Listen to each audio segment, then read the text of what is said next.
आदावर्स है। आप देख रहे हैं एडीएन उर्दू न्यूज़ और आपके साथ मैं हूं डॉक्टर सैयद वहाबुल हक।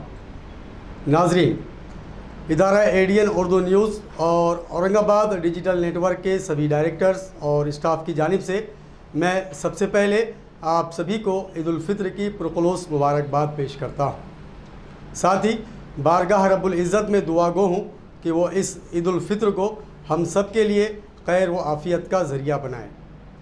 इदारा एडीएन उर्दू न्यूज़ आप सभी से इल्तिमास करता है, दरख्वास्त करता है कि वो इस वबाई दौरानिये में ईद उल फित्र के लिए इंतज़ामिया और उलमा इकराम की जानिब से जो हिदायत दी गई है उन सब पर अमल पैरा रहे। शुक्रिया।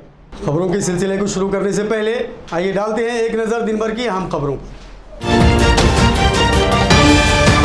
ईद उल फित्र के पेश नजर हिफाजती इंतजाम हुए सख्त। खदीम शहर में फ्लैग मार्च के जरिए पुलिस ने किया ताकत का मुजाहिरा। कोविड कवानीन पर अमल के साथ सादगी से मनाए ईद, मुफ्ती नईम ने की शहरियान से अपील। हुकूमत की जानिब से फीस तय होने के बावजूद प्राइवेट कोविड सेंटर्स में वसूली जा रही है मनमानी फीस। और टीका अंदाजी मुहिम के दौरान औरंगाबाद में 5 लाख से ज्यादा शहरियान को लगाए गए टीके। अब खबरें तफसील से। ईद उल फित्र के पेश नज़र शहर में अमन व अमान बरकरार रखने और समाज दुश्मन अनासर की सरगर्मियों पर रोक लगाने की गर्ज से आज पुलिस ने कदीम शहर की सड़कों पर फ्लैग मार्च के जरिए अपनी ताकत का मुजाहरा किया। कोरोना की खौफनाक वबा के दौरान माह रमजानुल मुबारक के आखिरी दिन आज शहर में जारी हलचल पर रोक लगाने, अमन व अमान बरकरार रखने और समाज दुश्मन अनासिर को खबरदार करने के लिए महकमा पुलिस ने कदीम शहर के मुख्तलिफ मोहल्लों में आज शाम फ्लैग मार्च किया। फ्लैग मार्च की शुरुआत आज़ाद चौक से हुई। यहाँ से रहमानिया कॉलोनी, किराड़पुरा, शरीफ कॉलोनी, रोशन गेट, चंपा चौक, निज़ामुद्दीन चौक, कैसर कॉलोनी, शाह बाजार, चिलीपुरा, मंजूरपुरा और लोटाकारंजे से होता हुआ ये फ्लैग मार्च सिटी चौक पर जाकर ख़त्म हुआ।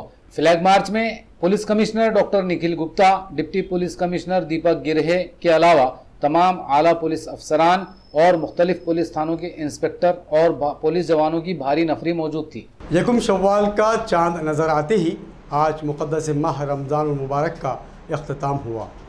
गुज़िश्ता साल की तरह इस साल भी ये पूरा महीना सख्त पाबंदियों में गुजरा। 30वें रोज़े के दिन आज भी शहरियान ने अपने घरों में अपने अहल ख़ानदान के हमरा आखिरी रोज़े का इफ्तार किया। अब हर घर में कल यकुम शव्वाल को ईद उल फित्र की तैयारियां जारी हैं। मौके पर नमाज ईद के लिए ईदगाह और मसाजिद पर पाबंदी आयद है, इसलिए शहरियान नमाज ईद अपने घरों में अदा करने का अहतमाम कर रहे हैं।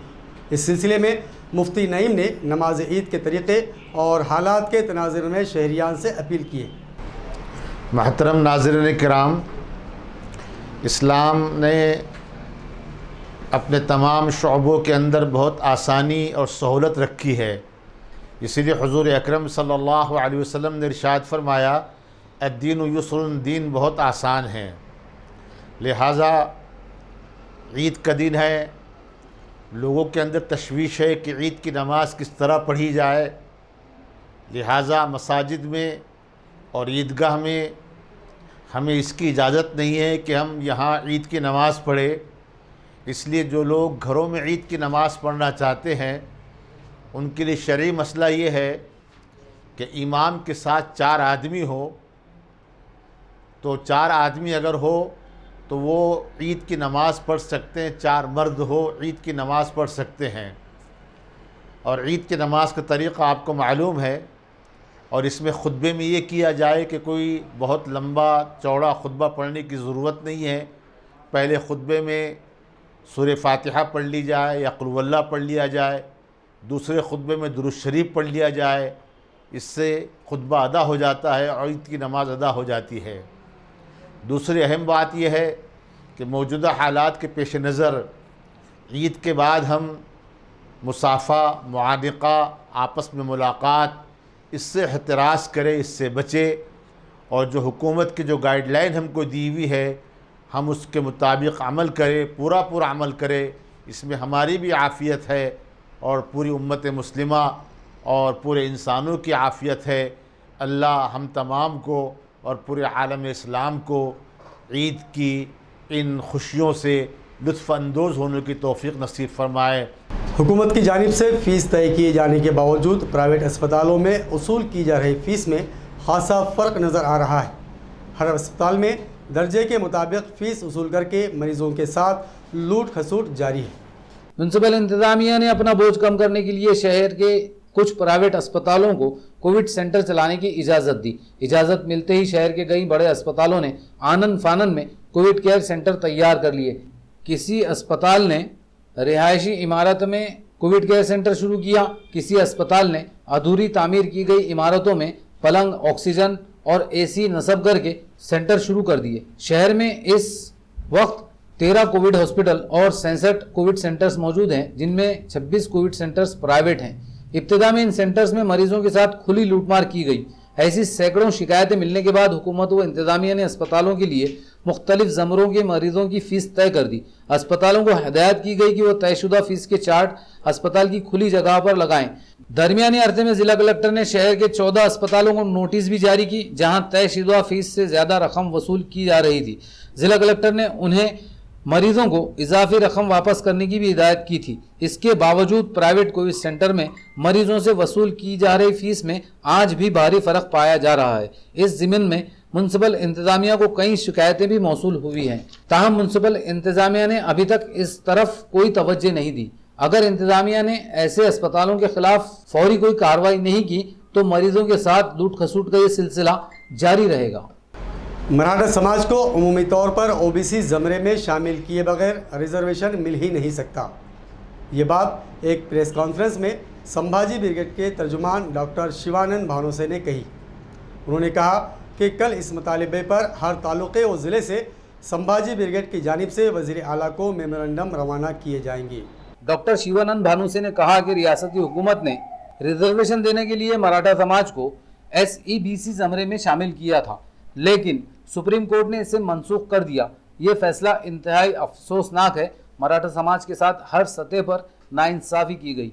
मौजूदा हुकूमत और अपोजिशन की गलत पॉलिसी की वजह से संभाजी ब्रिगेड को यही उम्मीद थी। मराठा समाज को मजमूई तौर पर ओबीसी ज़मरे में शामिल न करके हर सियासी जमात ने उन्हें गैर आइनी ज़मरे में रिजर्वेशन दिया, जिसकी वजह से मराठा समाज अब तक रिजर्वेशन से महरूम है।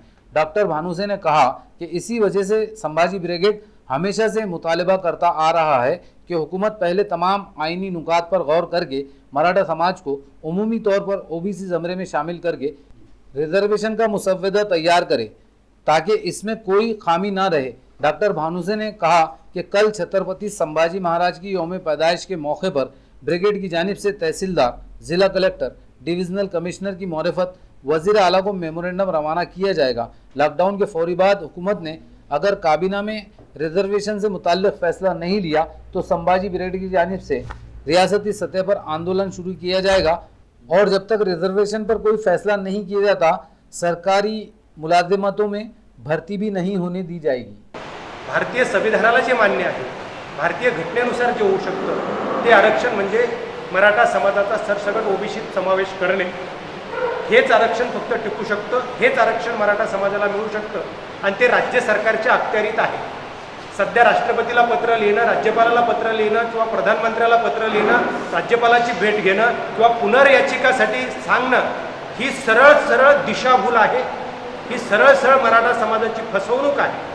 त्यामुळे हे फक्त डॅमेज कंट्रोल करण्याचा प्रयत्न करत आहे की सध्या फक्त समाज शांत राहावा एवढाच प्रयत्न चाललेला आहे।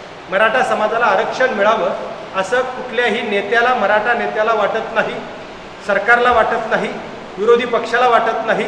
औरंगाबाद शहर व ज़िले में टीका अंदाजी की तादाद 5 लाख पार कर गई है। टीका अंदाजी मुहिम को 4 माह गुजर चुके हैं। इस अरसे में टीकों की किल्लत के बावजूद 5,12,000 अफराद को टीके लगाए जा चुके हैं।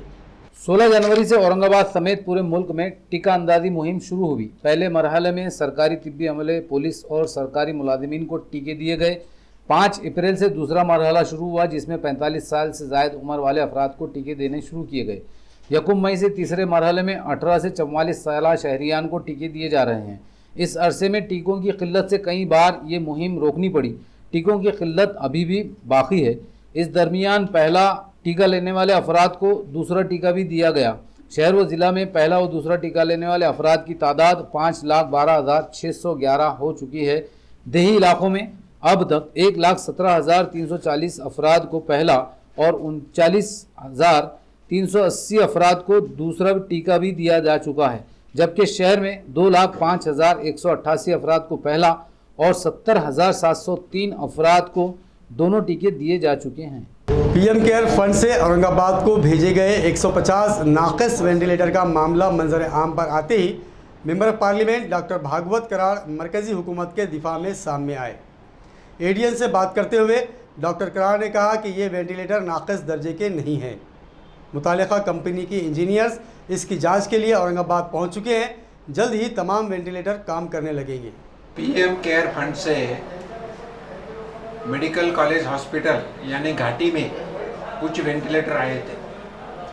आने 12 अप्रैल को वेंटिलेटर आ गए और जब से वो अभी तक चल रहे नहीं है ऐसा बोल के वो वेंटिलेटर बाजू रखे थे।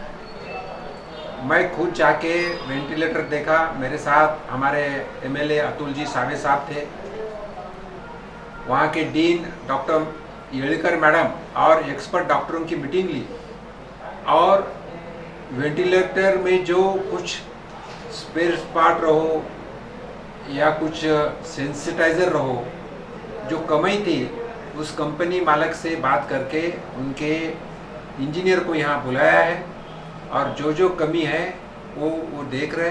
कल 8 वेंटिलेटर चालू हो गए ऐसा उनका मुझे फ़ोन आया था और घाटी में के सब वेंटिलेटर 1-2-4 दिन में चालू हो जाएंगे, ऐसी मेरी कोशिश है। सर ऐसा वेंटिलेटर अभी जो नए आए हुए और बंद हुए? नए वेंटिलेटर है लेकिन वो बंद है क्योंकि उनका टेक्निक है। ये मेक इन इंडिया वेंटिलेटर है, उसकी टेक्निक अलग है, उसका सेटिंग अलग है। और ये सेटिंग या टेक्निक इन लोगों को जो इंजीनियर यहाँ के हैं घाटे में, उनको ये मालूम नहीं था। वो दोनों को इकट्ठा करके उनको समझा दिया और वो सेटिंग करके वो वेंटिलेटर चालू हो रहे हैं। सर वेंटिलेटर की वजह से कई लोगों की जाने जा रही है, पर यहाँ होने के बावजूद नहीं लगा रहे, तो इसका जिम्मेदार प्रशासन है या नहीं? आपका क्या है? कैसा है, भारत को स्वतंत्र होके 70 साल हो गए, अभी तक ये देश में वेंटिलेटर नहीं बनते थे। मोदी साहब आने के बाद उन्होंने मेक इन इंडिया ऐसा स्पेशल कंसेशन देके कुछ नव युवकों को, कुछ इंजीनियर को बना के रखे और ये वेंटिलेटर्स मेक इन इंडिया के है, पूरा पार्ट इंडिया का है। इसलिए नई कंपनी, नया मशीन, नया वेंटिलेटर, इसलिए थोड़ा मैन्युफैक्चरिंग में कुछ प्रॉब्लम होंगे। मैं तो इंजीनियर नहीं हूँ, लेकिन वो सॉल्व करने के लिए उनके कंपनी के लोग, उनकी टीम यहाँ आके बैठी है और कुछ ही दिन में वो चालू हो जाएगा। अब वक्त हो चला है एक मुख्तसर वक्फे का। खबरें अभी और भी हैं, देखते रहिए एडीएन उर्दू न्यूज़।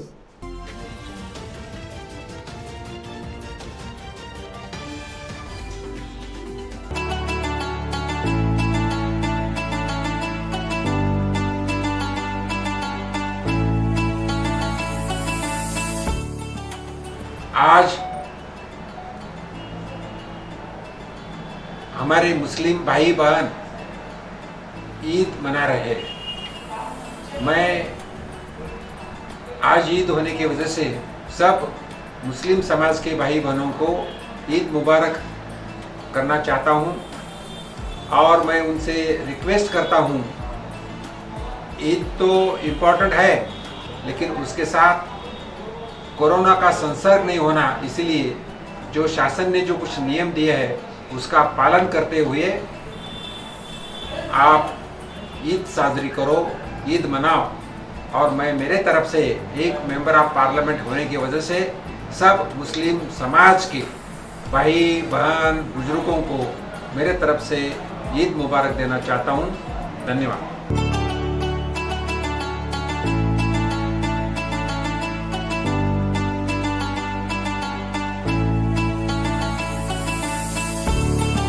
बरादरान इस्लाम को, औरंगाबाद शहरियान को मैं रमज़ान ईद की पुरखुलूस मुबारकबाद देता हूँ।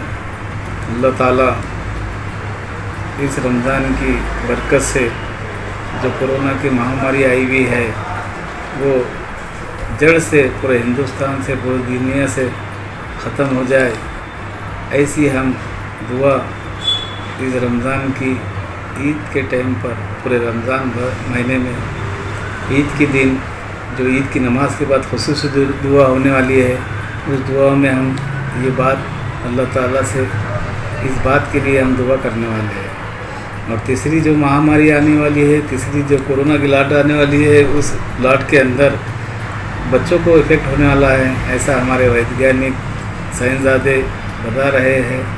इसलिए ये चीज़ हमने तो बर्दाश्त की है, लेकिन हमारे मासूम बच्चों के ऊपर ये चीज़, ये आफत नहीं आना, इसलिए हम ख़ास तौर पे अल्लाह ताला से ईद के दिन इस बात की हम गिड़गिड़ा के दुआ करने वाले हैं।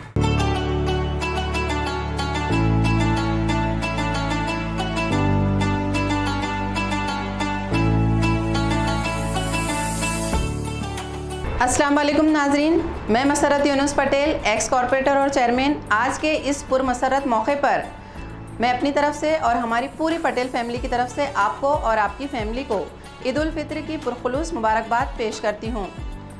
अल्लाह रब्बुल इज़्ज़त से दुआ करती हूँ कि वो हमारे नेक आमाल और इबादत को कबूल फरमाए और हमसे राज़ी हो जाए और इस कोरोना वबा से हमारी हिफाजत फरमाए।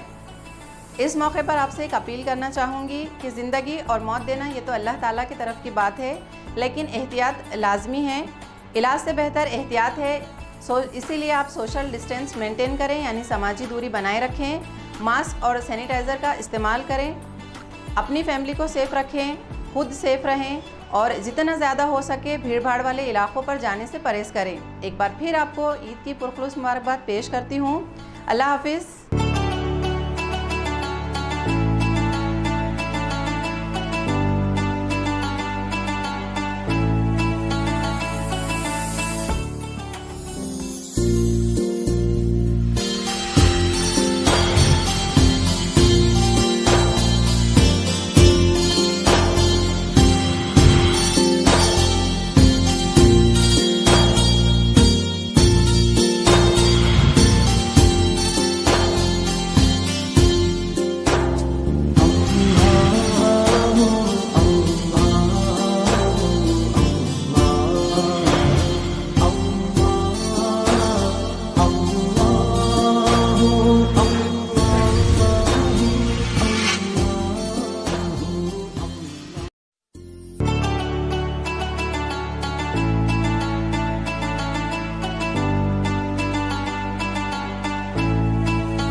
अब मसनूई तरीके से कारपेट के जरिए पकाए गए आम खाने की ज़रूरत नहीं।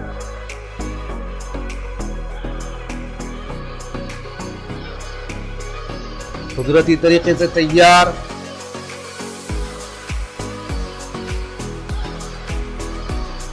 शीरी और जायकेदार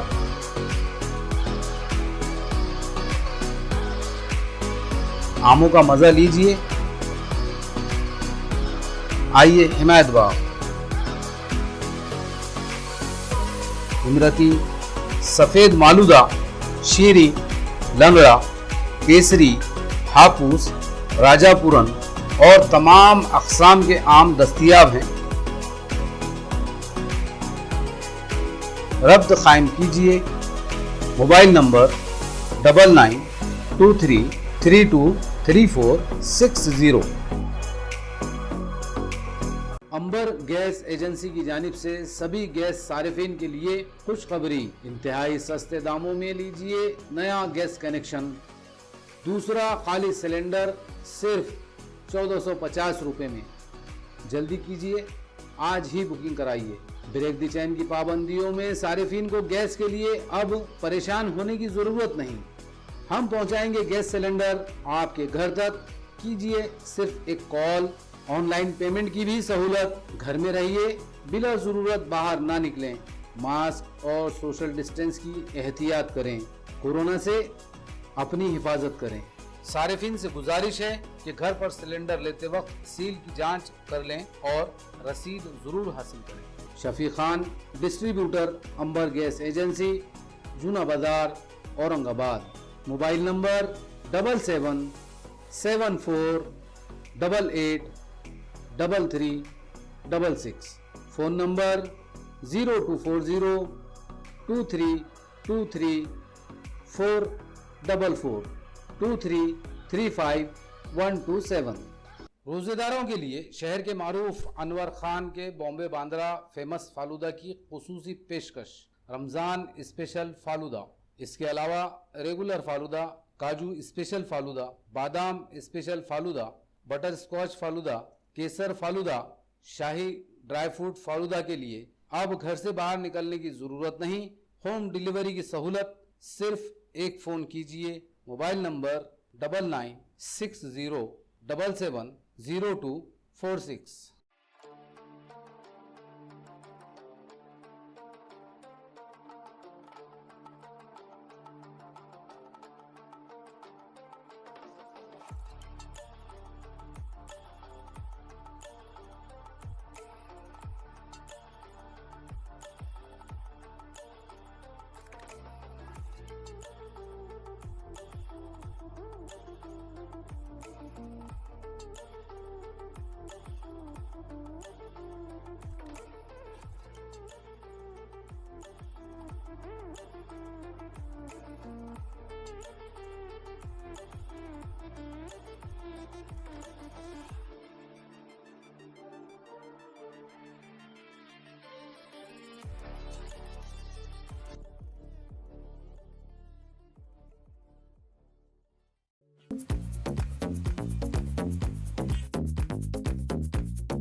नाजरीन, वक्त के बाद आप सभी का दोबारा खैर मकदम है। सिविल हॉस्पिटल में इल्तिवा में पड़े हुए ऑक्सीजन प्लांट का अलामती इफ्तिताह करने वाले बीजीपी के मकामी अहदेदारों के खिलाफ पुलिस ने हुक्म इम्तना की खिलाफ वर्जी का केस दर्ज कर लिया है। मरकजी हुकूमत की स्कीम के तहत सिविल हॉस्पिटल में ऑक्सीजन प्लांट को मंजूरी दी गई थी। 6 माह गुजरने के बाद भी इस ऑक्सीजन प्लांट का काम शुरू नहीं हुआ। इस पर बीजेपी के मकामी ओहदेदारों ने एहतजाज करते हुए सिविल हॉस्पिटल में ऑक्सीजन प्लांट का अलामती इफ्तिताह किया। इस मामले में हेड कांस्टेबल गायकवाड़ की शिकायत पर MIDC सिडको पुलिस थाने में बीजेपी के शहर सदर संजय केनेगर, साबिक म्युनिसिपल मेयर बापू घड़ामुड़े, राजू शिंदे, हाफिज शेख, संजय चौधरी और वलशा साड़ुंके वगैरह के खिलाफ हुक्म इम्तना और कोविड कवानीन की खिलाफ वर्जी के मामले में केस दर्ज किया गया। एथलेटिक्स फेडरेशन ऑफ इंडिया की जानिब से मुनक्कदा प्री लेवल 1 कोच इम्तिहान में औरंगाबाद के नामवर एथलीट वाहिद शेख ने कामयाबी हासिल की है। औरंगाबाद जिला परिषद के पंढरपुर स्कूल में स्पोर्ट टीचर वाहिद शेख एथलेटिक्स के रियासती सतह के खिलाड़ी रह चुके हैं। इनकी रहनुमाई में जारी ABC एथलेटिक्स एकेडमी के तरबियत याफ्ता मुताद्दिद खिलाड़ियों ने रियासती, कौमी और बैनुल अक़वामी सतह पर मुकाबलों में अपना नाम कमाया है। एथलेटिक्स फेडरेशन ने हाल ही में ऑनलाइन तर्ज पर प्री लेवल 1 कोच के इम्तिहान लिए, जिसमें औरंगाबाद से कामयाब होने वाले वाहिद शेख तनहा उम्मीदवार हैं। इस कामयाबी पर महाराष्ट्र एथलेटिक्स संगठन के नायब सदर श्रीकांत जोशी, ज्वाइंट सेक्रेटरी पंकज भारसाखड़े, जिला संगठन के सेक्रेटरी डॉक्टर फूलचंद सलामपुरे, कारगुजार सदर डॉक्टर रंजन बड़ोने, नायब सदर शशिकला नलवंत और मोहन साड़वे वगैरह ने वाहिद शेख को मुबारकबाद पेश की। क्योंकि सिलसिले को खत्म करने से पहले आइए डालते हैं फिर से एक नज़र दिन भर की अहम खबरों पर। ईद उल फित्र के पेश नजर हिफाजती इंतजाम हुए सख्त। खदीम शहर में फ्लैग मार्च के जरिए पुलिस ने किया ताकत का मुजाहिरा। कोविड कवानीन पर अमल के साथ सादगी से मनाए ईद, मुफ्ती नईम ने की शहरियान से अपील। हुकूमत की जानिब से फीस तय होने के बावजूद प्राइवेट कोविड सेंटर्स में वसूली जा रही है मनमानी फीस। और टीका अंदाजी मुहिम के दौरान औरंगाबाद में 5 लाख से ज्यादा शहरियान को लगाए गए टीके। नाजरीन, ये थी आज की खबरें। कल फिर मुलाकात होगी नई खबरों के साथ। तब तक अपना ख्याल रखिए और देखते रहिए ADN उर्दू न्यूज़, आवाज़ हर दिल की।